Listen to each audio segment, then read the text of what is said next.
That's the point of all of this. That's the poetry of it. That's the art of it. And so I don't love that it was taken down. By the way, when that same artwork was put up in Pearl, Mississippi way back in 2016, the mayor also requested it be taken down. So this now has a history of being taken down. I don't know where it might go next, but they sure don't seem to want you to see that. But anyway, that is unfortunately all the time we have for the program. David, as always, I know that you're super busy with all the different content you do and appearances on network shows and doing Rebel HQ. So when you take time out to be on the show, we really do appreciate it. Oh, John, it's always a pleasure to be on. Your show is terrific, and one of my favorite opportunities at TYT is to be on with you. So thank you. Thank you. Do you want to perhaps plug your most recent work on Rebel HQ? What can people go and see you do? Sure. So if people go to YouTube, this is how I explain it to my mom, who's not so tech savvy. So hopefully for a lot of you, this will be like, oh, come on, Schuster, stop talking down to us. Go to YouTube, in the search function, write Rebel HQ, hit return. It'll bring up all sorts of videos from me, from other contributors. There's a video that just went up a couple hours ago about how a Trump judge, Carl Nichols, ruled against Donald Trump regarding USAID. It's the sort of stuff we sort of do. We do a lot of politics. We talk about racism. We talk about the Constitution. Sometimes we talk about police brutality, the whole host of issues. And hopefully people will go there, find our stuff. If you like it, hit the subscribe button, ring that bell, or however we say it as a YouTuber now. Nice. I love the explanation. And so all of the grandmas out there, I'm sure now know exactly what to do. So anyway, thank you. Okay, everybody, I'm gonna respond to one more comment before we end, just because Trumpy's womanly ass gave me a little bit of a fact check, sort of. Says, FYI, Once Upon a Time in the West is dubbed. All the cast spoke different languages, so you're hearing the original voices for English-speaking actors and dubbed voices for all the others who are speaking Spanish and Italian. Okay, that is helpful. Thank you. I still don't necessarily love the overall effect at the end of the day, but I do understand it a little bit better thanks to that. So thank you for that. That said, that's it for today's program. I'm gonna go spend the rest of the day with my wife, whose birthday it is. We're gonna do some fun stuff with the baby. But tomorrow's Big News Wednesday, Sharon Reed is gonna be here. We're gonna be talking, like I said, about the new data on Tesla's safety record. We're also, I think, gonna be talking about the Consumer Financial Protection Bureau. There's a lot to talk about, so we hope to see you there. For now, though, stay safe out there, stay sane out there. We'll see you soon.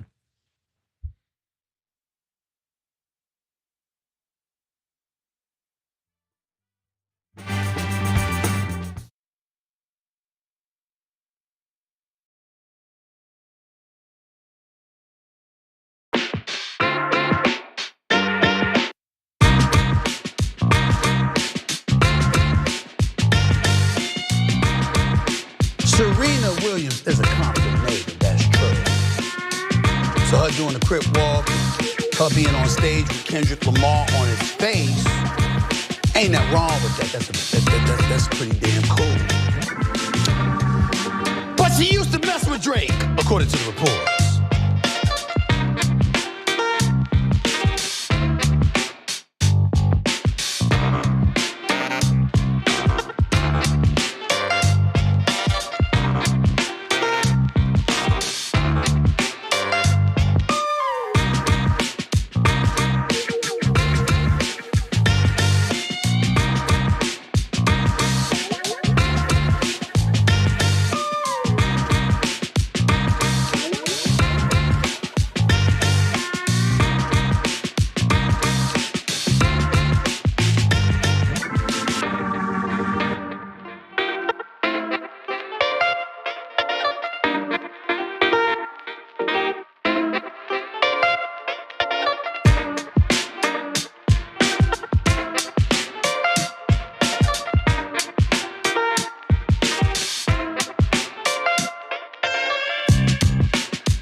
Boy, do we have a lot to discuss today. This is Indisputable with Dr. Rashad Ritchie. Doc will be along. I'm Sharon Reed, just minding the store for a bit. And we've got to get right to it. It is the most watched Super Bowl ever, I believe. That's what the final numbers say. But there was one guest in particular who we have to talk about right now. Donald Trump is being criticized today for tax money spent on his Super Bowl appearance. It's not like he just, gets in an Uber and goes there. A lot goes into it, a lot of money spent.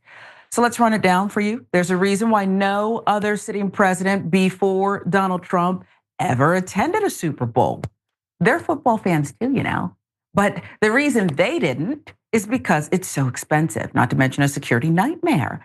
And in this day where every penny counts, that's what he is telling us, and so is his friend Elon Musk, literally every penny counts, even though he wants to do away with the penny, but never mind that.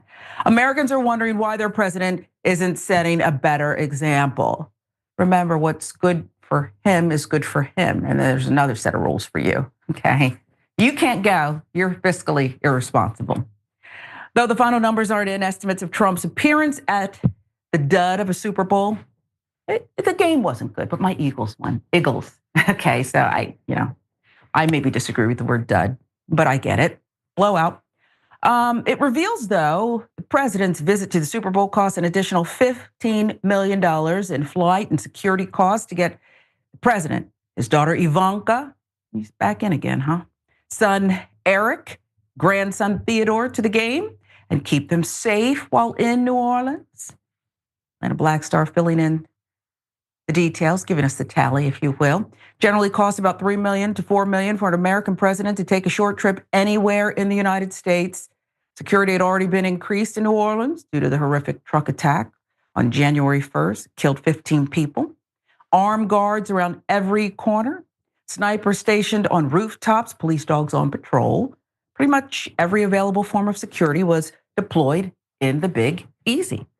So let's run the tab down for you, the estimate anyway. It's pretty incredible. Secret Service, $7 million to $10 million. Air travel, motorcade, $4 to $5 million. Stadium security upgrades, additional metal detectors, bomb sweeps, security checkpoints.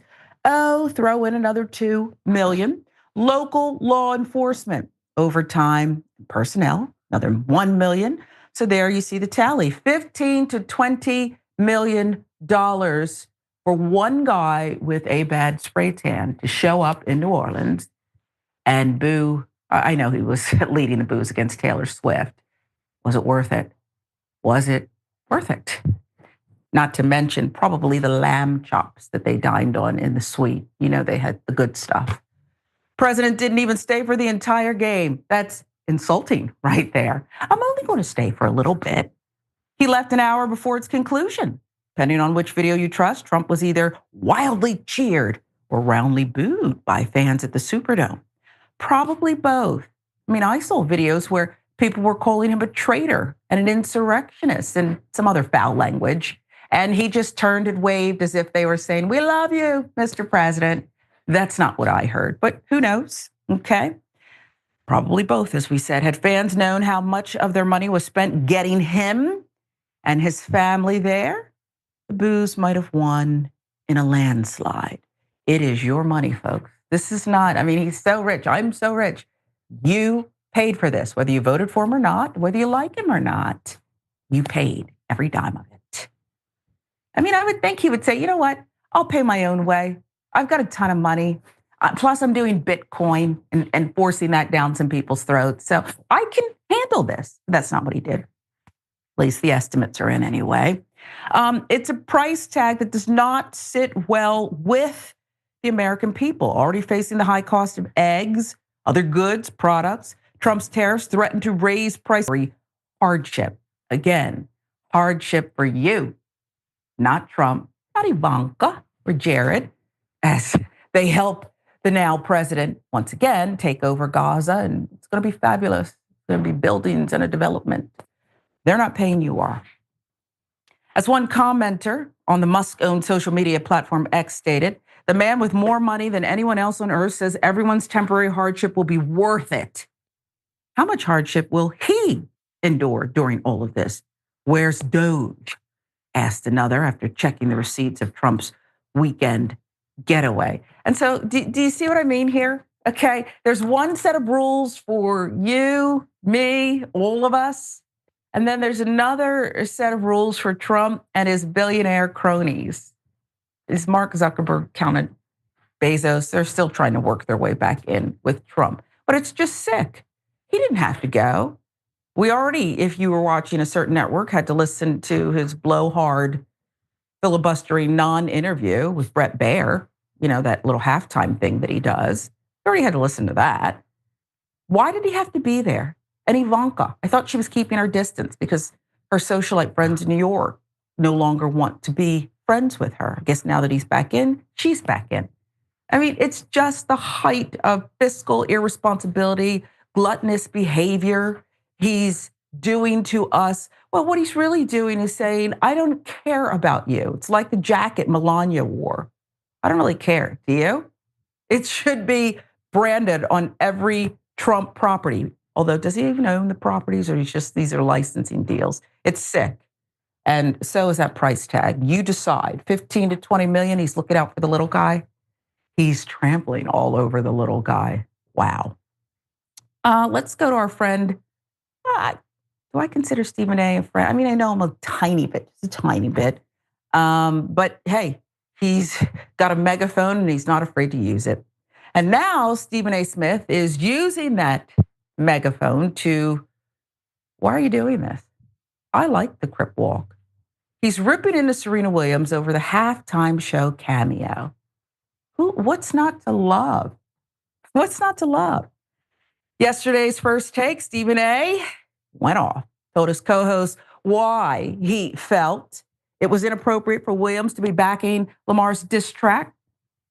If I'm married and my wife is going to join trolling her ex, go back to his ass, Smith said, because clearly you don't belong with me.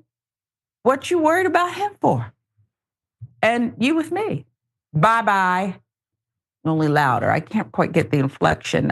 Stephen A. has the mouth that only a mother could appreciate. I'm sure she does. His co-host Ryan Clark quickly tried to regain control of the situation. How are you going to do that? Stephen A., he controls everything. Telling him to stop it. If you were Serena Williams, you're going to be a kept man always, Clark told him. Don't start that, man. Come on. Stop. Okay, stop. Williams briefly dated the Canadian rapper back in 2011, but seemed to revisit their romance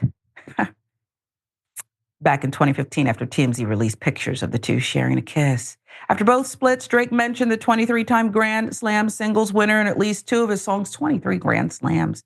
First being his 2013 single, Worst Behavior, and in 2022, he picked a fight with Williams' husband, calling him a groupie in his song, Middle of the Ocean. We'll let you decide, let it marinate, think about it. I like the Crip Walk. Okay, I can't do it, but I'm trying to learn. I want my daughter to teach me. This is Indisputable with Dr. Rashad Ritchie. Doc's back in a moment. We're right back.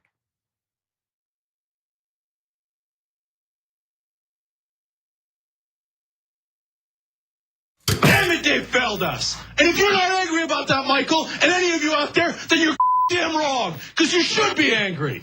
Young Turks. It was genuine. He was mad. Cenk Uygur, known online as one of the Young Turks, isn't afraid to throw some punches. 3, 2, 1, fade up. Cenk the Turk Uygur. What kind of TV station is this? The whole point is for me to yell and scream and tell you what I think. It was right out of like Wayne's World.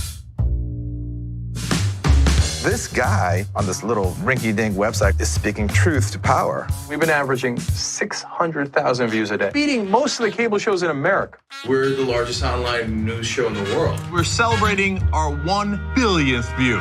Television, we're coming. More politics ahead with Cenk Uygur. He knew that the MSNBC opportunity was an experiment. And Phil and host beat CNN and Headline News combined. At some point, they want to give me a show. Every single year, that comes out of our paycheck. We put it in, and you're saying we were suckers. When you, as a host, tells someone you're interviewing to shut up, that's going to raise a red flag. That guy needed a tall glass of shut up juice. If President Obama's doing the wrong thing, I'm not going to tell you that he's doing the right thing so I can, quote, support him. He says to me, "You won't believe the meeting that I just had." The head of MSNBC talked to me. They want him off the air. Cenk took an incredible risk. We're supposed to challenge the government. That's the role of the media.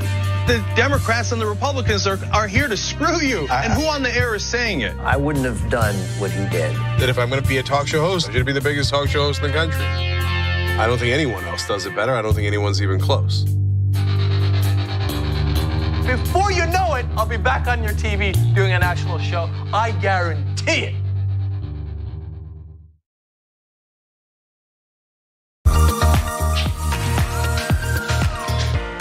Magic. It's showtime. And say 45 minutes. I'm hosting today. Now, I know what you're thinking, Jerry, your face is already perfect, but you know what? I still need to apply some makeup. I went through this process, right? A few years ago, when I realized that I was gonna have to wear makeup on the show. I had to go through like finding out what my undertones were. You guys know what those are? I got my MAC Cosmetics. It says SPF 15 foundation, broad spectrum. But apparently what I have is red undertones, and I think pores are not supposed to be seen. I need all these things to be confirmed for me. These sponge things don't work for me. You gotta use your hands. This idea. That's how the magic really happens. So we're gonna go through a tutorial how to make the magic happen from beautiful to beautifuler. Let's go. I've already been moisturized. That's the first thing. But moisturization already happened. We go raw, all hands. Pick up a couple streaks. This is the guy way of putting on makeup. We got dots.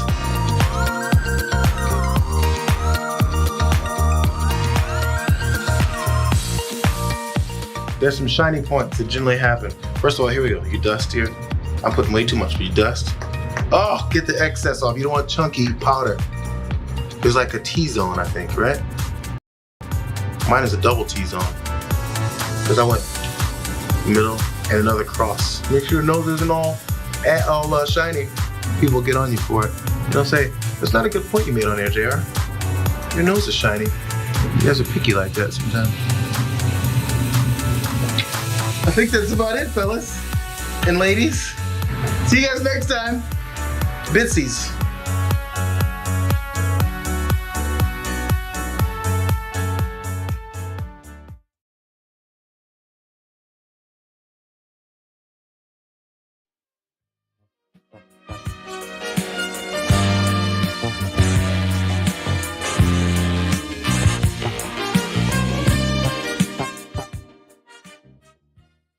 All right, welcome back. Always good to be with you. All right, thank you for bearing with us. All right, we'll get some tech issues worked out. Yeah, so Stephen A. Smith said something about something that I said something about too. Let's put it at full mass. So Stephen A. Smith actually rips into Serena Williams, unfortunately, over the halftime show cameo. Now, I would not call this a cameo. She was basically part of the overall performance, in my opinion. On yesterday, First Take, Stephen A. Smith told his co-host why he felt it was, well, not right, inappropriate for Williams to be, well, backing Lamar's diss track. Quote, if I'm married and my wife is going to join trolling her ex, go back to his ass, end quote. That's what Stephen A. Smith said. Smith said, quote, because clearly you don't belong with me, what you worried about him for, and why you with me. Bye-bye. Now, obviously, this is Stephen A. Smith contextualizing the entire scenario as if he is married to Serena Williams. But see, he is not. There's another man that's married to Serena, and maybe he actually was down with it. Let's put it up. His co-host Ryan Clark quickly came in and tried to regain control of the situation, telling him, stop it. If you with Serena Williams, you're going to be a kept man anyway. Clark told him, don't start that. So Williams briefly dated Drake, Canadian rapper, back in 2011, but seemed to revisit their romance back in 2015 after TMZ released pictures of the two sharing a kiss. After both splits, Drake mentioned the 23-time Grand Slam singles winner in at least 2 of his songs. The first being his 2013 single, Worst Behavior. And in 2022, he picked a fight with the husband by calling the husband a groupie in his song, Middle of the Ocean. Now keep the picture up. Now I'm in my 40s. And there are some things that are eternalized. For example, when you put somebody in a popular song, that is basically eternalized. It has this ongoing value. And if you are on the other end of this, you are probably hearing it at least a few times a year.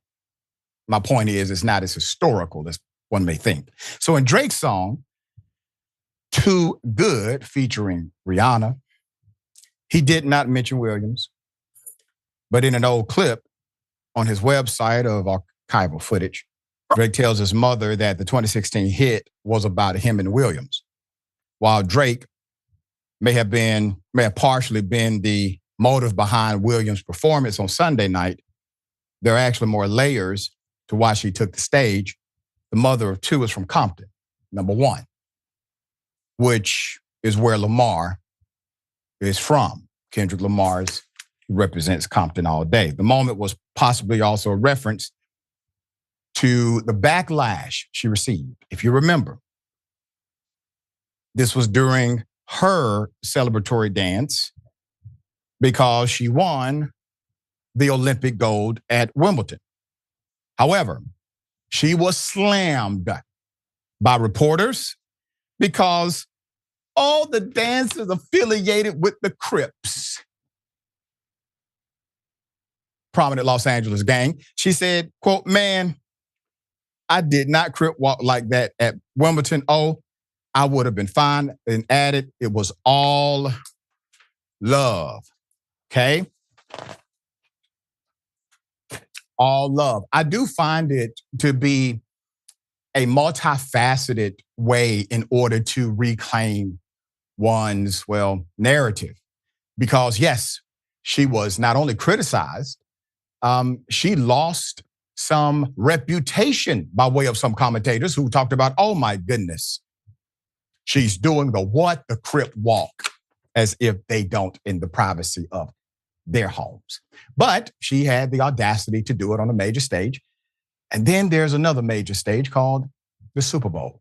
She did it again, a totally different interpretation and contrast. Why? Well, I think we're starting to get the picture. You see, if Trump did a Crip walk today, it would be universally accepted by MAGA. It would be socialized into the context. As a matter of fact, you will probably see mainstream brands all of a sudden embracing the Crip walk. Why? Because Trump did it.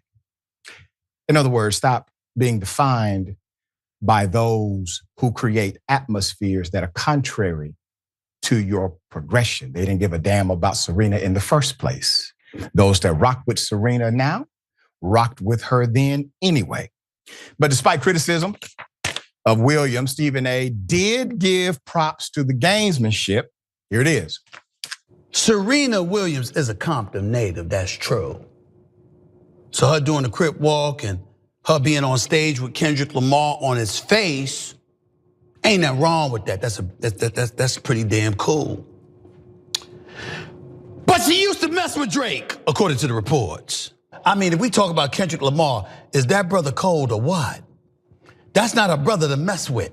Because that dude not only had Serena Williams on stage dancing, she's a tennis star, by the way, the greatest tennis star that ever lived. You understand what I'm saying? She's a tennis star, ain't a dancer. She's a tennis star, all right? But she crip walking on stage. If that wasn't bad enough, because she used to be with Drake, they said Sissa used to be with him too. So Kendrick Lamar got both exes on the stage, celebrating him going after Drake. Damn. That part. All right, Sharon, here's the thing.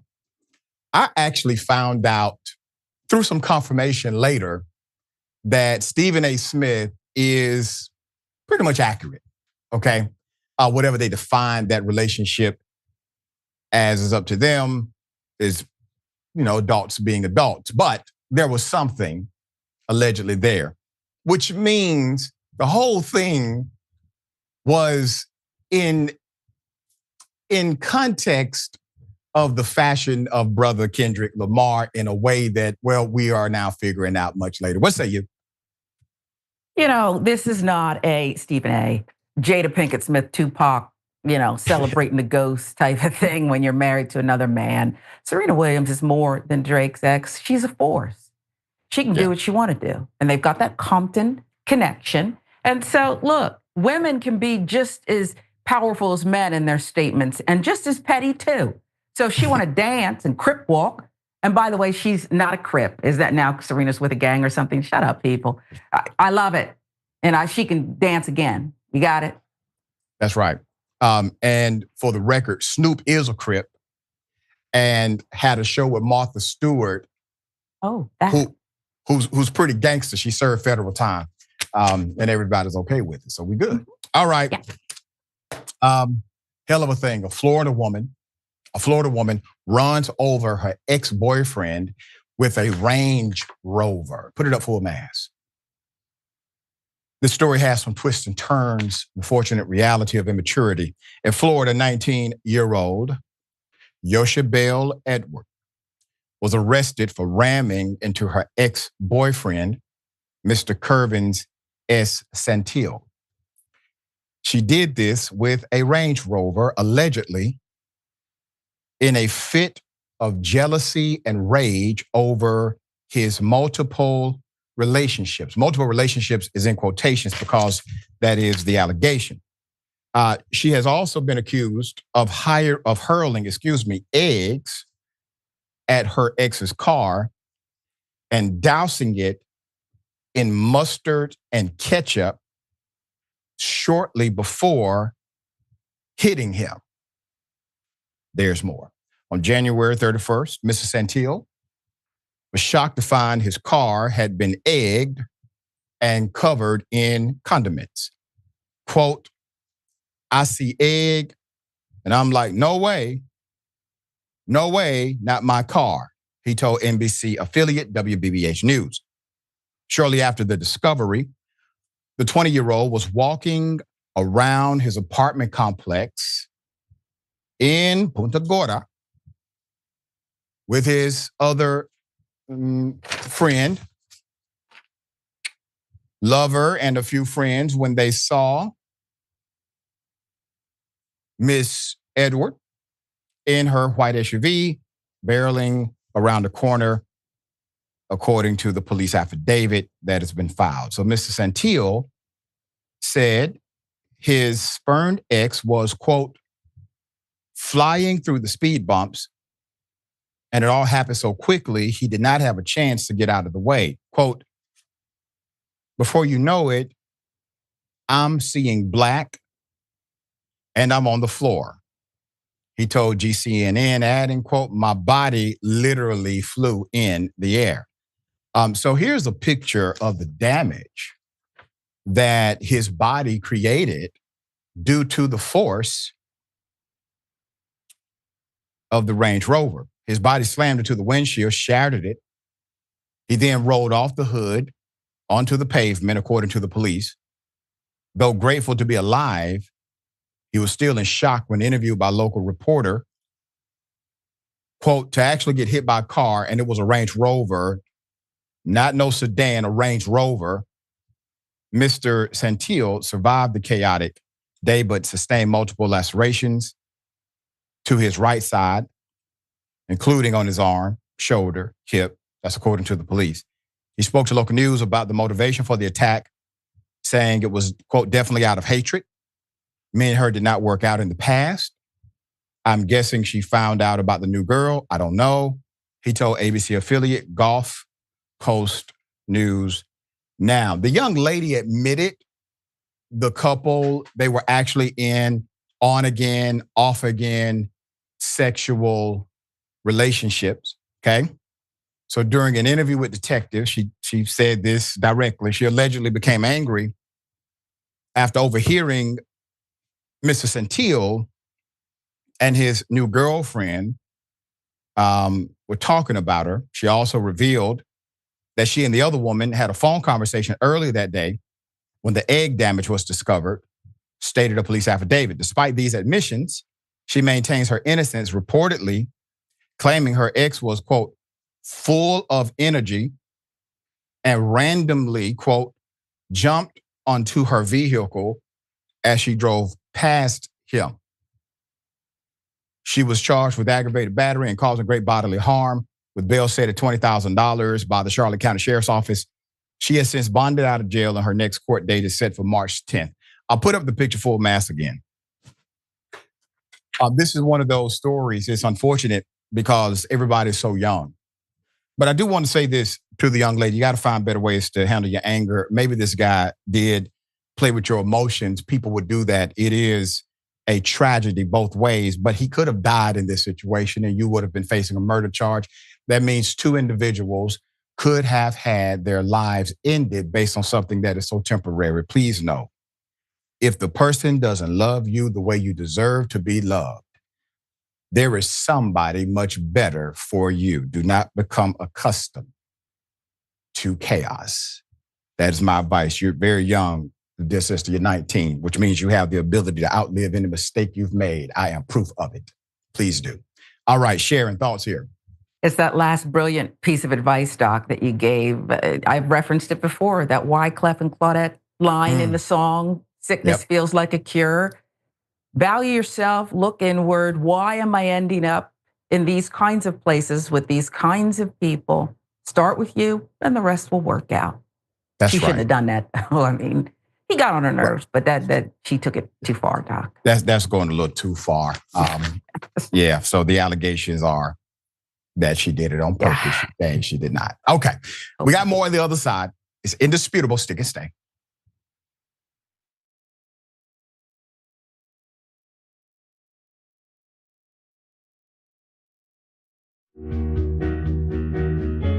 Our audience has given us everything, so we couldn't be more connected. When we first started, people would start giving us directions and say, okay, the mics are too large, move them.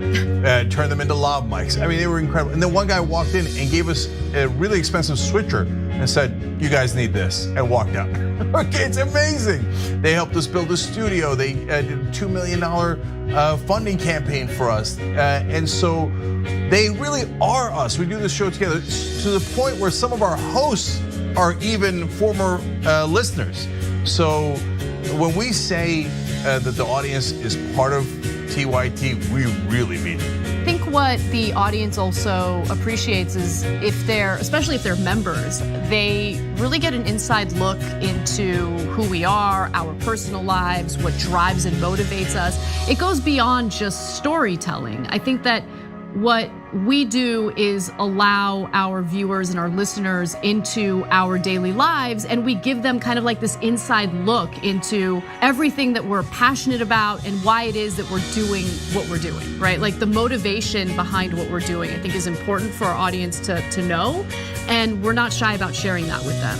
And it's different from what people typically see in legacy media outlets where everything is kind of dry and robotic and there's really no personality or authenticity that comes along with it. Oftentimes when we're doing the show, I don't really think of it as me telling them stories. I think of it as us having a mutual respect and conversation with one another And as I said earlier, I mean, not only do I feel that through the work I do, I'm informing our audience, but they inform me oftentimes as well. You know, they'll pitch stories to us.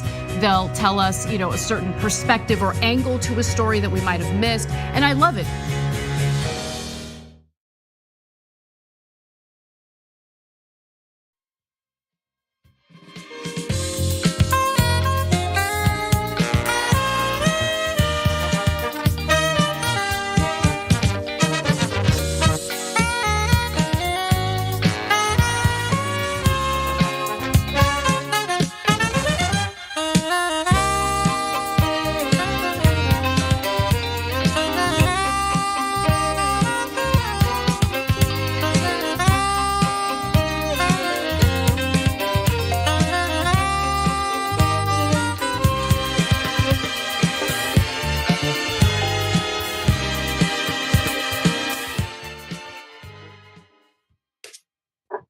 All right, welcome back. Always good to be with you.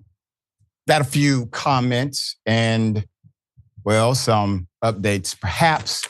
Don't forget, always, you can join us, Indisputable, on podcast. If you missed the live show or you just like to get stuff via podcast, you can find us virtually anywhere podcasts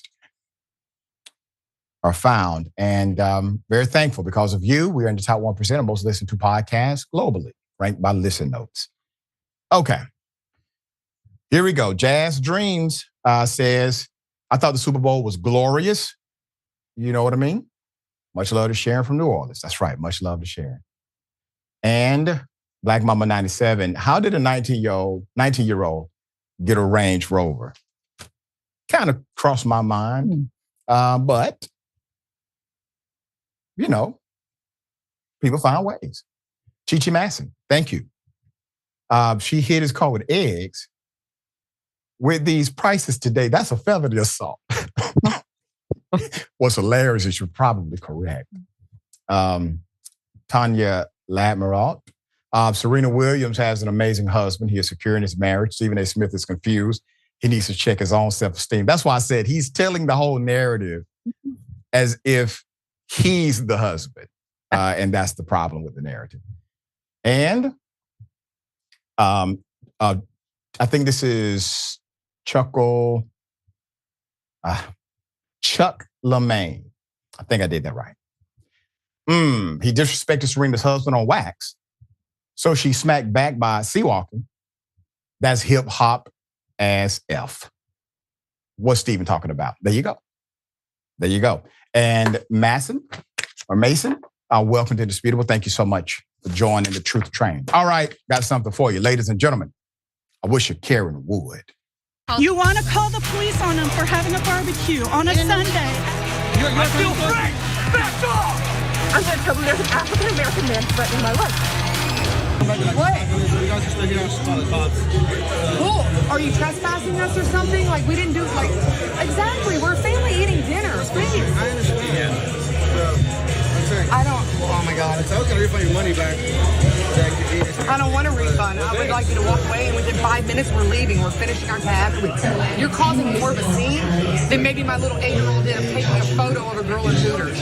Which my sister used to work here and take photos of customers all the time. There's nothing wrong with that. You're in public.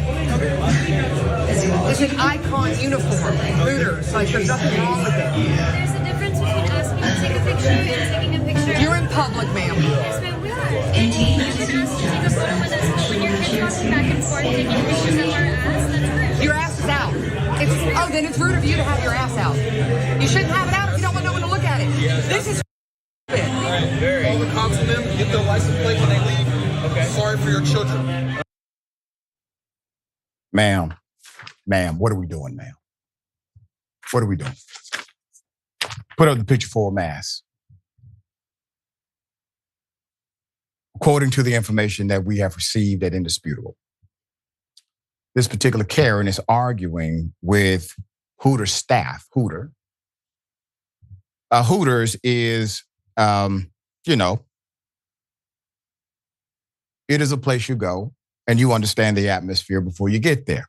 Her son is 8 years of age, So she's arguing with Hooters manager over her 8-year-old taking a picture of one of the waitresses without asking. She is then removed from the restaurant, and since she provided the transportation for the 8-year-old, the 8-year-old had to go with her. All right, ma'am, why are you encouraging the 8-year-old to do this? That's my first question, just as a parent, okay? If I'm out and I have my nephew or something with me, I'm gonna say, nephew, don't do that. That's disrespectful. If you want a picture with somebody, you ask them or you ask me, I'm the adult. But this took a life of its own. And so, Sharon, I'm gonna ask you as a mother. This was an interesting argument happening, and it was in reference to an 8-year-old doing something that obviously the mother thought was perfectly okay to do without any courtesy or request. Got to trade them early. And this is Karen training. They record everything, as you know, Doc. Come on, this is what the segment's built on. This is what they do, okay? So she's fine with it. Well, it's Hooters.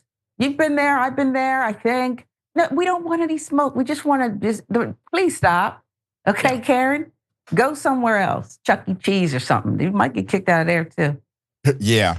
Early it's training. just, it's decent to just ask if you want a picture with somebody, whoever they may be. Right. Don't belittle people because, All right.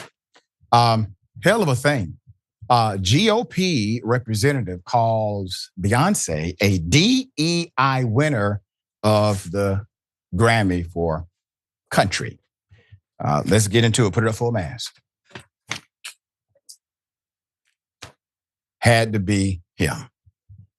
GOP representative Burgess Owens called Beyoncé a diversity, equity, and inclusion recipient of a Grammy Award last week for Best Country Album, complaining she was not a real country singer and that her accolade would cause the country, talking about America, to suffer. The singer made history last Sunday when she scooped up the award for her album, Cowboy Carter. The Grammys noted Beyoncé became, quote, the first Black woman in Grammys history to take home the award for Best Country Album. Now, isn't this an interesting time period we're in? I remember there was a time when a Black person was the first to achieve something. It was universally celebrated, at least publicly.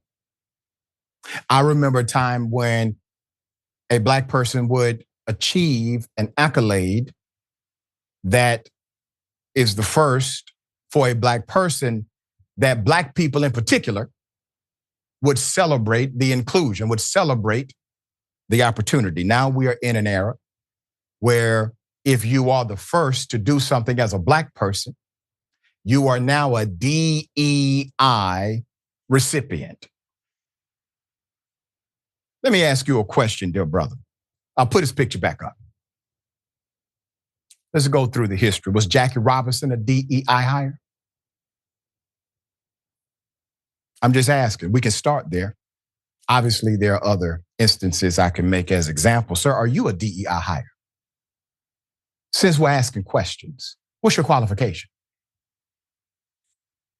Do you listen to country music? Who's your favorite artist?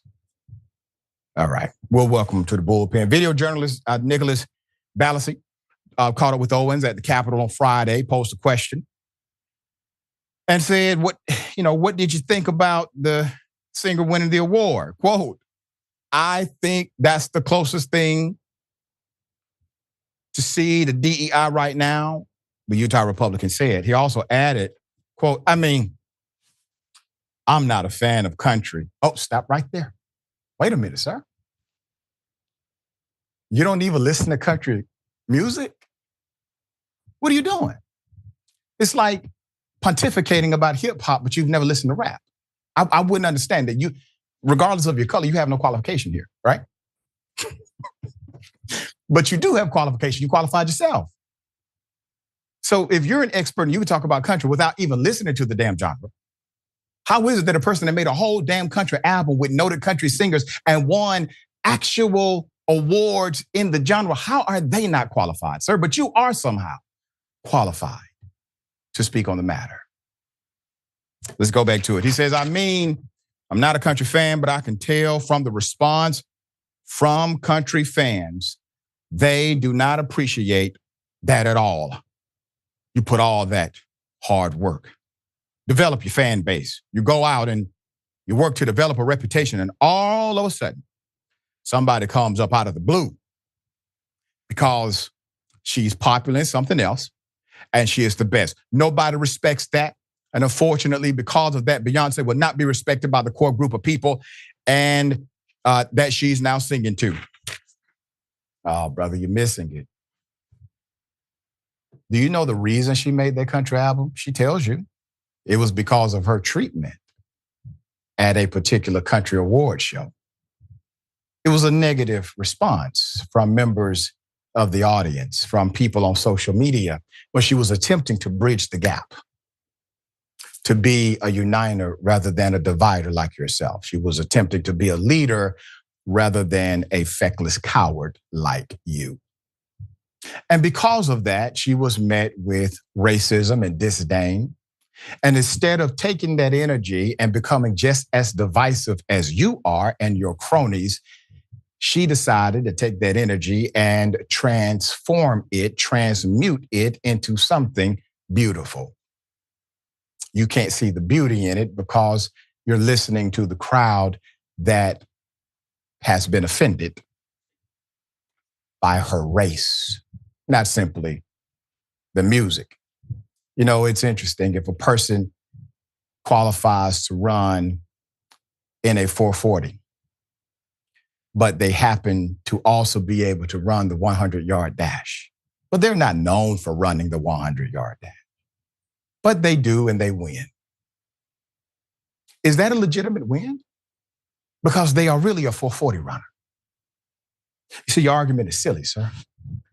And the reason why this is happening is because of the disruption that bigotry and racism brings to the context of the American reality. Truth is, we need more people like her, not less. All right, so then the reporter posed another question and asked Owens if he thought Beyoncé had, quote, diminished the award for future generations. I mean, damn. The congressman doubled down and categorized Beyoncé as having unfairly received her award. Quote, I think it diminishes her, he said. I think it diminishes the awards. I think you have a lot less people watching as time goes on. Fairness is what our country is all about. Owens concluded the country would suffer because the Best Country Album Award went to a non-country artist. The country will suffer? Oh, man. Various country music stars would also chime in about their displeasure. Here it is. I lost to Beyoncé in the country category. The Grammys are so against me that they bought Beyoncé a cowboy hat. Dylan Scott, who's been in country for over a decade and has 0 Grammy nominations, sounded off in the comments of multiple posts saying that the awards where fans get to vote, like the CMT Awards, are the only awards that matter and everything else is just a sham. Elsewhere, newcomer Connor Smith reacted to the news on a post by simply posting LOL, and country music's hottest new duo, Lakeview, also weighed into things, commenting on a post with the wonderful Tom DeLonge emoji, if you know, you know. But probably the hottest takes of the night came from John Rich of Big and Rich, who weighed in saying that all you need to know about award shows is that it's labels and publishers patting each other on the back, that they're basically telling one another, I'll vote for you in this category if you give me this category. Has nothing to do with success. It has nothing to do with what you deserve or who's the best. It's just a sham. We never did this to Eminem. We never did. Eminem had skills, damn it. And we respected the skills. Let's define a fan. What is a fan of a musical genre? I know people who are not hip hop fans or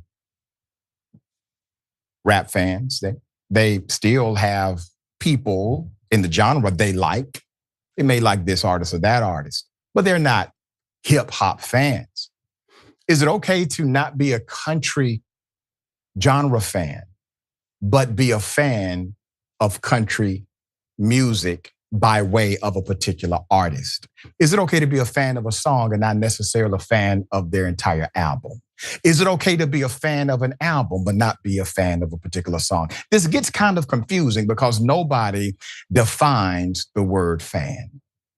Does this mean that white people who are not in the culture of hip hop, are they not able to talk about who they like in hip hop? Because that's basically what country music is saying. That if you're not a bona fide, 20-year country music genre fan, you are no longer able to pontificate, vote, support, or be classified, categorized as one who can appreciate country music. What's your definition of fan? All right, Sharon, thoughts here. Country music is a black thing anyway. Go do your history, take your history lessons. Taylor Swift was allowed to cross over the other way. Nobody said anything about that. And you're right about Eminem too.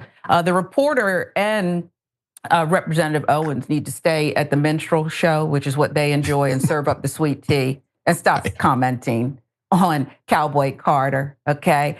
These other people who didn't win, you're just not that talented. How about that? She just beat you. Is that okay? That's what's wrong with you. Right. Now you're upset. I mean, it's just about patting each other on the back, Dr. Richie. Oh, now because Cowboy Carter and Beyoncé won, it's not real. Okay. That's right. That's right. They're looking for participation trophies. That's right. All right. Everybody gets a baseball card. Everybody gets a trophy. There you go. We got more on the other side. Indisputable, stick and stay.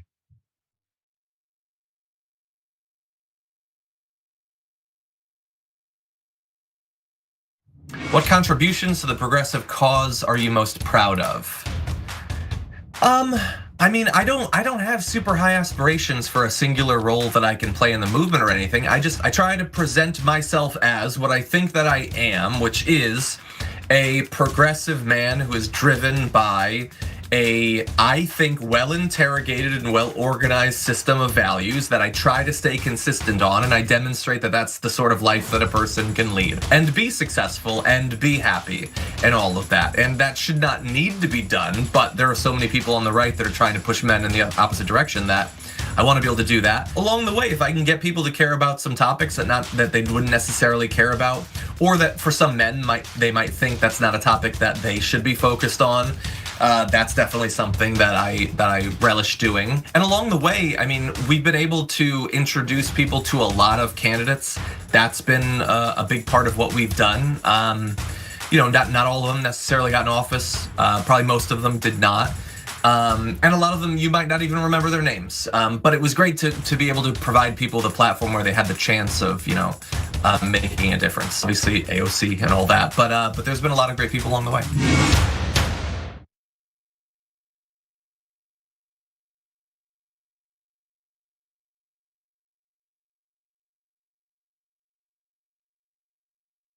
In the bonus episode for the members, we do some inside baseball. We're gonna look at John's desk. Nice little spaceship here. Nerd. But it is kind of look cool. Who has Legos? Oh no. He's taken apart a keyboard. Who has a mouse pad that's this big? He's got a dog with a nose that you can hang something on. You know what this desk screams to me? Nerd.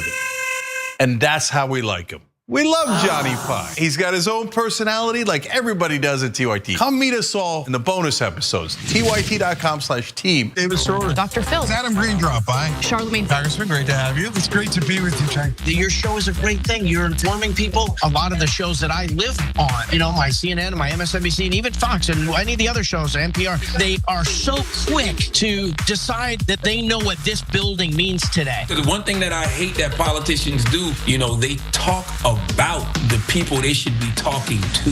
Do they have any idea that they're the establishment and that they're hated? Or do they not realize that at all? People are so deeply in their little universe. I think it's very easy to not really question what you're doing. Voters have a right to ask questions of any nominee, whether they're independent, Republican, or Democrat. The system is duopoly that suppresses competition. How is it the year 2024 and we're still like, maybe they'll talk about paid medical? Like, how are we How is that like at one level, it's like, good, what we're talking about now. You're like, it's 2024. And that's always been the critique, that your critique of us is, well, you guys give good speeches, you put out good tweets, but you're not wielding actual power. Now we're starting to. Yes. Congratulations on all your success. You guys are everywhere. It's about a country and a principle, and that's what you and I both work to achieve. And I'm so glad that at least half the battle has now been won. If you want to go really hear what's going on honestly, you should tune into the Young Turks. Thanks for doing such a great job. Please keep it up. Hang tough. Yeah. That makes me so happy. Oh, I like making you happy. I didn't know about This that. is a happy Anna Kasparian. You're welcome, YouTube.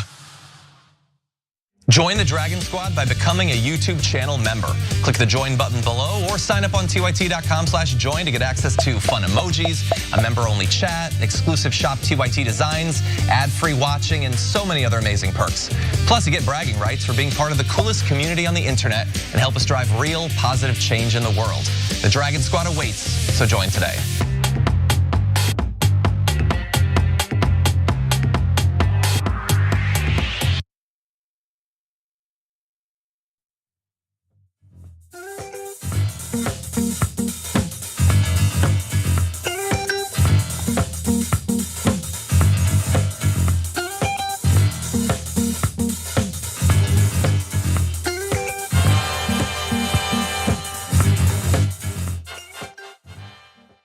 All right, welcome back. Always good to be with you. We got a lot of comments. Let me read as many as I can. Karen says, I'm sorry, the Karen segment, next TLT reporter says, if scantily clad dress women bother you, why did you come to Hooters? I know she started to criticize the industry attire as if she was uninformed. Okay.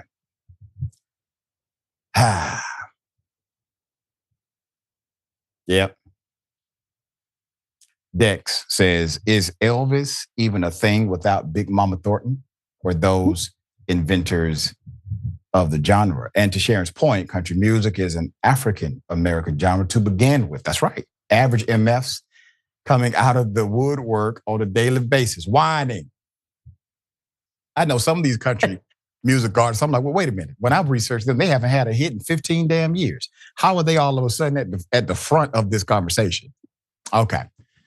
Robin's Egg, thank you for that. As for the TikToker, Grammy members are anyone in the field of music. I know my sister, a music teacher, and I, a music journalist, used to be Grammy members. That's correct. Thank you for the info. Another one, thank you again, Robin's Egg. Fun fact, former Beatle Ringo Starr just dropped a country album. Anyone gonna be about that? Nope, not a peep. Mason, welcome to Indisputable. Thank you. Messier _87, welcome to Indisputable. Greatly appreciate you. And, okay, Tech Nauseated. Yes. Says, I'm a white dude who doesn't like country music. They're mad because she did it better than them. Oh. All right.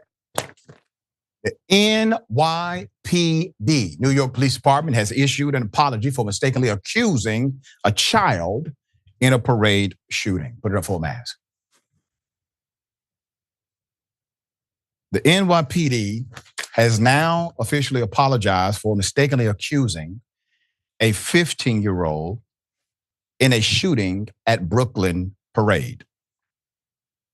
NYPD accused a teenager of a fatal shooting at the Brooklyn Parade, then failing to retract the false allegation for nearly 5 months, despite knowing it was incorrect. Keep that picture up. You do see this. This is the NYPD Crime Stopper, all right? And they put this post up for everyone to see. Here's what happened in a statement sent to news outlets on Sunday. The NYPD said an image, it circulated on social media of a young Mr. Camden, a 15-year-old Brooklyn resident, mistakenly stated that he was wanted for the fatal shooting at the West Indian American Day Parade in September. The young Camden, a high school sophomore, said he had attended the Labor Day celebration after leaving football practice with a teammate. Minutes after they arrived, gunfire erupted along the route, killing 25-year-old Denzel Chan and wounding 4 others, including one of Camden Lee's teammates. Nearly 3 weeks after the shooting, police shared a photograph of Camden on X and Instagram, accusing the child of homicide. They widely circulated the image to news outlets, which continued repeating the false allegation long after police had privately acknowledged it was untrue. Now, let's back up for a moment. We've talked about this on Indisputable, and I've challenged journalists, I've challenged producers, stop reading police reports verbatim on air. Stop it. Stop it. Especially in the development, in the beginning stages of an investigation. Typically, their bias gets the best of them, or their negligence, and sometimes, yes, their malfeasance. Just stop doing it. You are a journalist for a reason. You can make reasonable conclusions. You can ask for more information. You can provide context without providing all of the details like picture, full name, etc. The young man was in high school. Nobody was hiding from the police. There's more. Nearly 3 weeks after the shooting, police shared a photograph of him on the X and Instagram site. So according to an attorney for the family, Camden Lee actually met with homicide detectives days after the initial social media post and was told he was not a suspect in the killing, but was being sought for questioning about what he had witnessed. Go back to nearly 3 weeks after the shooting. Nearly 3 weeks after the shooting. Wait a minute. Nearly 3 weeks after the shooting, the police then shared a photograph of Camden Lee on X and Instagram. But then, according to the family attorney, Camden Lee met with homicide detectives days after the initial social media post and was told he was not a suspect. They didn't take it down to retract. Wait a minute. Whoa. It's a child. It's a child. I mean, I'm sure the investigators involved, somebody had a child. Somebody had to know what it's like to raise a teenager. And this is a dutiful young man. He was coming from practice. You know what it takes to be on the football team? It takes good grades. It takes passing all your classes. It takes having a good behavioral report every single semester in order to be on that team. In the 5 months since the initial allegation, the young child, the young Mr. Camden, has received numerous death threats, and it has pushed him and his family into hiding, forcing him to leave the city and miss school weeks at a time. Put it up. The NYPD should have immediately corrected this misstatement, added the department's new chief spokesperson. Quote, "We apologize for the error and we'll continue to seek justice for the victims of this shooting. We'll also seek justice for the victim you created, being the child." Even after police quietly deleted their online accusations and privately conceded that Camden was actually not a suspect in the killing, the NYPD had refused to walk back the allegation, ignoring desperate pleas from Camden's family. In its updated statement, the police department said Lee was a, quote, person of interest in the shooting, which remains unsolved since he was on the scene before, during, and after the incident. They did not elaborate on why Lee was identified among thousands of others at or near the crowd scene, why the mistake was not fixed earlier. Even in their apology, they're painting him with a brush of culpability to cover their mistake. And I agree. This is what the attorney said from the family. Quote, they're downplaying what they did and not owning up to the fact they put him in harm's way. How are you an enforcement authority, but you refuse to submit to the same rules that you govern others by? You put the young man in danger. You should have had way more vigor in defending the child rather than defending your reputation. Number one, your reputation is already screwed. This makes it worse. Why don't people like the police? Why are there folk that don't like the police? Because of like this. We should universally be on the same page with this. If you are pro-police, anti-police, it don't matter. I'm not anti-police myself. I'm anti-bad police. But everybody should be on the same page. Agency made a mistake. Governmental authority made a mistake. A child is suffering. A family is suffering. Child has been put in danger, getting death threats. Where's the press conference? Are the death threats being investigated? They're not likely, right? Because you all are the offending agency. What if somebody else was the offending agency? Would you then have the right stomach for this investigation? Lee's mother, her name is Chi-Chi Brock. Ms. Brock described the statement as a superficial apology and questions why it was not released earlier. She said the family had not heard directly from anyone in the police department about the mistake. Quote, this could have been done in September after we had the meeting, Brock said. They don't understand the damage that it caused. Yes, they do. They do understand. They don't care. In the context of their affiliation, organization, and indoctrination in the culture known as policing, they do know and they do not care. Now, there are some officers in the NYPD, they see this much differently. They see exactly what was done. They know it is wrong, and they would talk about it amongst themselves. They would talk about it in their families, maybe even at their Bible studies, in their prayer life, whatever it may be. I want to say this to you.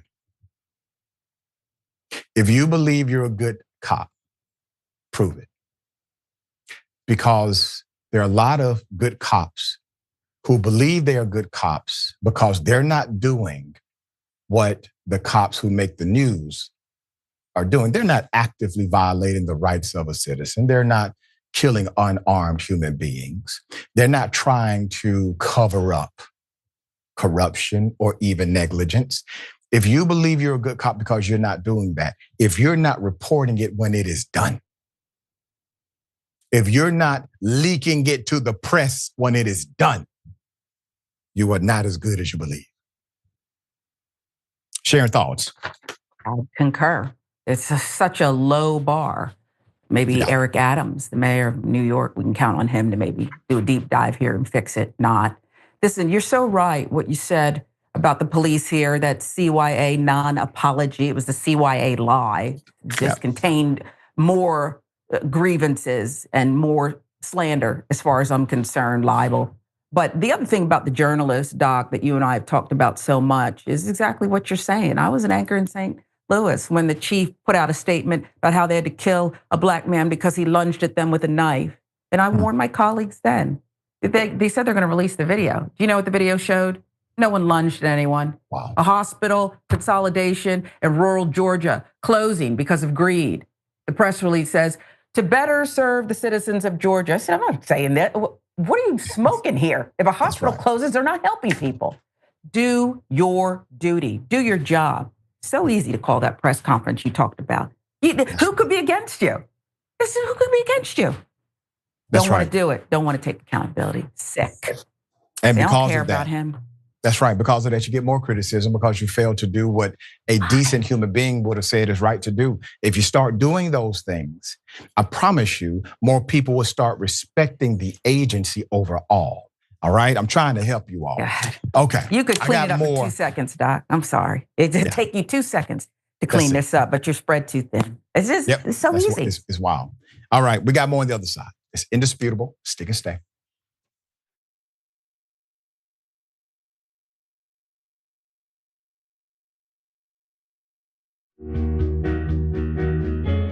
Our audience has given us everything, so we couldn't be more connected. When we first started, people would start giving us directions and say, okay, the mics are too large, move them. Turn them into lav mics. I mean, they were incredible. And then one guy walked in and gave us a really expensive switcher and said, you guys need this, and walked out. Okay, it's amazing. They helped us build a studio. They did a $2 million funding campaign for us. And so they really are us. We do this show together to the point where some of our hosts are even former listeners.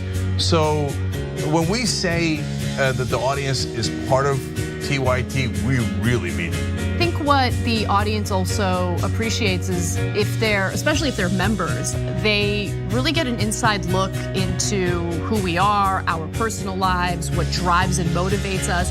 It goes beyond just storytelling. I think that what we do is allow our viewers and our listeners into our daily lives, and we give them kind of like this inside look into everything that we're passionate about and why it is that we're doing what we're doing, right? Like the motivation behind what we're doing, I think is important for our audience to know, and we're not shy about sharing that with them.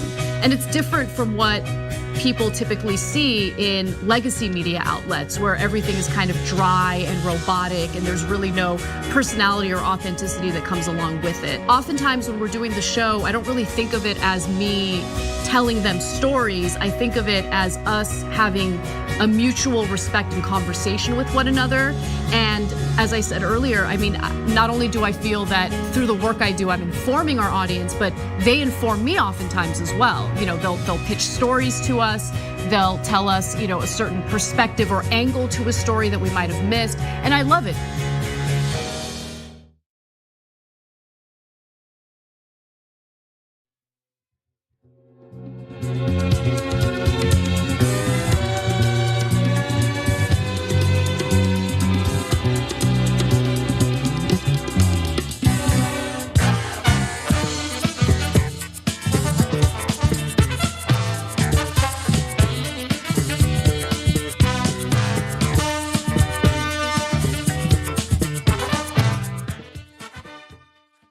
All right, welcome back. Always good to be with you.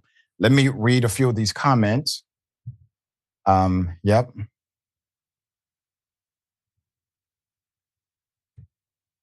Yeah, Richard B. Good says nationwide manhunt for a serial killer, but over here, snatching up anyone. Yeah.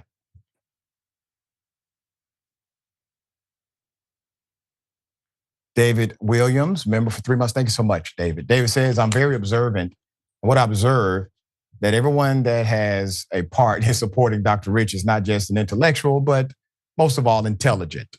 I must concur. Thank you for that. All right. We got an update. The Justice Department, specifically, Trump's Justice Department, to drop case against Mayor Eric Adams. Let's go to it. Here it is. This is one of the most bizarre situations I have ever seen. I mean, here this guy is indicted, and by a very respected office. He makes complaints that he was politically targeted. Right. He says because he complained about immigration under the Biden administration, he was targeted, which there is absolutely no evidence of. And the Justice Department now, under the new Trump administration, dismisses the case against him. But says, well, we don't know whether he's guilty or not, but we want him to fight crime. I mean, this is what happens in authoritarian countries. They essentially were saying that this fighting these charges takes away from his ability to help the Trump administration with immigration. Correct. And this is what happens in authoritarian countries, that the rule of law is not applied equally. It's only applied to how the leader wants it applied. Wow, right? There's more actually. Put him up full mask. I'm sure he is smiling just like this wherever he is. The Justice Department has instructed federal prosecutors in the Southern District of New York to drop the bribery case. Bribery, yes. Bribery case. Money, exchange, influence, power against New York City Mayor Eric Adams. The directive came Monday in a letter from the acting Deputy Attorney General, Emil Bo. It was not immediately clear how Daniel Sassoon, the acting U.S. attorney, would respond. Adams was actually indicted on charges of corruption. The DOJ said at the time that the mayor, quote, abused his position as this city's highest elected official, and before that as a Brooklyn borough president, to take bribes and solicit illegal campaign contributions by allegedly taking improper and illegal benefits from foreign nationals, including to allow a Manhattan skyscraper to open without a fire inspection. Adams put the interest of his benefactors, including a foreign official, above those of his constituents. Now, let me be clear about the indictment. The indictment came by way of citizens. The DOJ presents the case to a grand jury. Grand jury provides the true bill or the indictment. The indictment comes. Adams has pleaded not guilty after the formal indictment. This was a 5-count indictment that accused him of accepting years of luxury travel gifts in exchange for, among other things, persuading the fire department to approve opening of the new Turkish consulate in Manhattan, despite the safety concerns of inspectors. In a memo issued on Monday, acting Deputy Attorney General alleged Adams was indicted under President Joe Biden because he criticized the administration over its immigration policies. The acting Attorney General also said the case adversely affected Adams' ability to help Trump and the Trump administration's crackdown on illegal immigration, according to the sources. Federal prosecutors were instructed to dismiss without prejudice, meaning it could come up again. However, according to the sources, the Deputy Attorney General said nothing could happen until after this year's mayoral election. So they dropped the charges because they felt that the charges came due to Mayor Adams' political posturing as it relates to policy that's immigration related. Also, the charges were dropped because it would hinder the mayor's ability to carry out a heartless Trump administrative anti-immigration policy. And the charges were dropped because, well, we just need to wait and see what happens after the election season. That's what they said. I'm putting it back in context, but they gave those reasons for the charges being dropped. The one reason that I was looking for is no corruption took place. There was no bribery. Their investigation concluded that no malfeasance of a governmental official ever occurred. Oh, those are no longer needed, I guess. Sharon, hell of a thing. What say you? Well, you broke it down just right. And notice all those really ridiculous, twisted, long way around reasons all seem to line up perfectly with what Donald Trump claims happened to him. So it's a rewriting of history and bolstering it with all these other little cases here and there. I guess, Blagojevich is another one who did buy, or at least try to buy, the Senate seat of former President Barack Obama in Illinois. He did nothing wrong either. So it's just sick. It's where the lie fully becomes the truth, Doc. And they want him to dance, you see, because they want it dismissed without prejudice. So we want to keep you on a tight leash, and you better dance. Okay? That's right. We got something on you, brother. And he's already dancing. Boy, he's a hell of Gregory Hines would be proud. He's dancing. He's dancing. Yeah. And effectively what the Trump administration has done is they have purchased Mayor Adams. There you go. You understand? We need you. Okay. All right. 4-year-old child. It's a very difficult story. 4-year-old child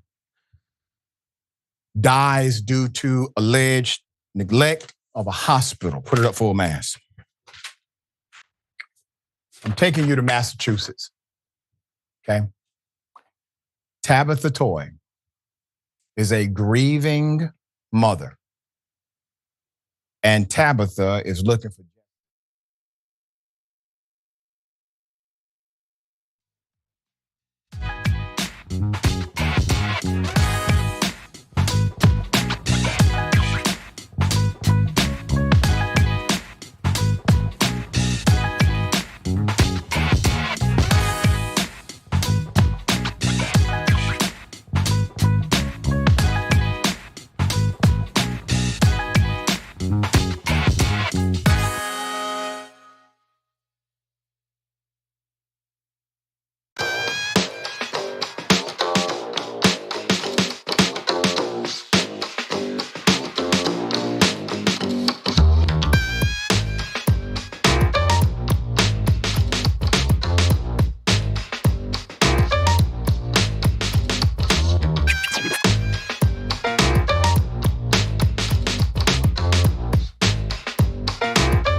Welcome back. Technical issue. Thank you for bearing with us. Story that's going to make your blood boil. A 4-year-old girl, a child, dies due to the alleged neglect of the hospital. Put it up full mass. Massachusetts. Tabitha Toy is grieving. She's a grieving mother. She's looking for justice for a 4-year-old daughter, Tina, who died after being rushed to a Steward Health hospital, according to the allegation. This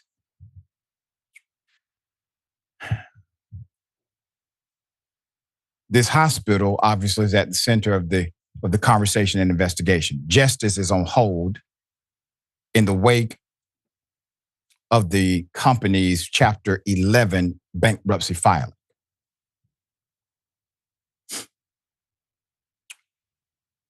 Tina and her identical twin, Jasmine, were born with Down syndrome, but the little girls were actually thriving. The young Toy brought Tina to the doctor because she wasn't feeling well. She suffered a seizure and was in need of help. Tina's medical records show she arrived at the Good Samaritan emergency room at 4:09 p.m. This was on March 25th, 2016. She had a high fever, elevated heart rate, strep, and had suffered a seizure. Her oxygen levels were dropping and she had swelling on her brain at that time. Toy told NBC 10 Boston that her daughter was having trouble breathing. And after she was initially examined and given medication, the hospital staff ignored them, according to her. She said her daughter would have an episode where her chest would lift off the bed that would trigger a monitor alarm, but staff would just shut off the alarm and then walk away. Quote, I feel like we were just put to the side and forgot about. They didn't either have time or whether they were too busy. I felt they didn't care about my daughter, Tabitha Toy said. According to the lawsuit, the 4-year-old stopped breathing multiple times at the Good Samaritan. The doctor said that could be because Tina's tongue was larger than normal due to Down syndrome, and it may be falling back into her airway. That same doctor wrote that Tina was stable and finally ordered a transfer, but it was too late. She was rushed to a Boston hospital 3 hours after being admitted to Good Samaritan. Tina had suffered major brain damage and was taken off of life support the next day. Her official cause of death was an upper respiratory infection complicated by pneumonia. The hospital's policy at the time was to transfer any child under the age of 8 in need of inpatient care expeditiously to another hospital and to monitor the child closely while in the emergency room. The attorney who represents the Toy family said she is frustrated. The attorney said the staff in the emergency room at Good Samaritan that day, back in 2016, was stretched thin and did little to help. Tina's family filed a wrongful death lawsuit against the Good Samaritan back in 2019, but the case has been delayed multiple times. Good Samaritan is a Steward Health care facility. The NBC 10 Boston investigators have discovered it's one of the few 100 open civil cases against Steward and its affiliates filed in the past 10 years. They have included 12 wrongful death cases, medical malpractice cases, fraud and business-related lawsuits for non-payment of services, goods, and rent. All of the cases are on hold in the wake of Steward's Chapter 11 company bankruptcy filing. Steward denies the allegations of Tina's case. A spokesperson had no comment on any of the civil cases being impacted by the bankruptcy filing.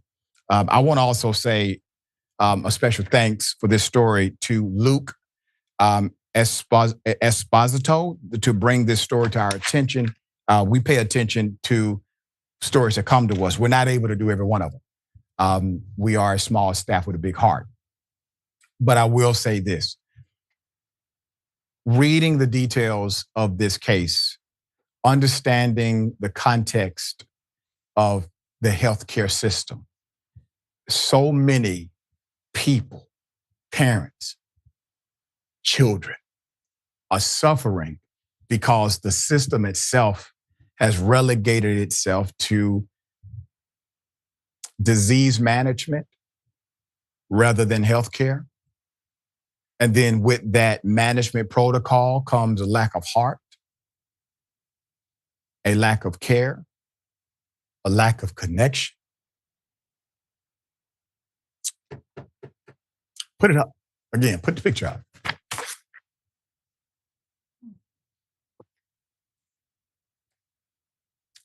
That child should be alive. That's my opinion. I wish we could do more. But shining light is a powerful thing too. To the mother, my prayers and our positive thoughts are with you. All right, Sharon, thoughts here. I know too much about the healthcare system, and you do too. You've walked with me. We have daughters, we've been conditioned to accept and look the other way. We have daughters. So many every step of the way that you gave the details of this one, and that's why people reach out to this show in great numbers to do it justice. Every step of the way, someone had an opportunity to not go along with the conditioning. Right. I'm so sad for this mother and for all of us. Yeah. We'll bring you updates as they come. Sharon, always a pleasure. Have you on the program. Brilliant analysis and heartful as always. Tell people how they can follow you, check out your great work. I appreciate you every step of the way and the things that you're doing, Doc, really do. Sharon Reed Live across all platforms. And thanks for having me. Thank you for being here. All right. Remember, take care of yourself. Take care of each other. Take care of the planet. Remember the truth is always indisputable.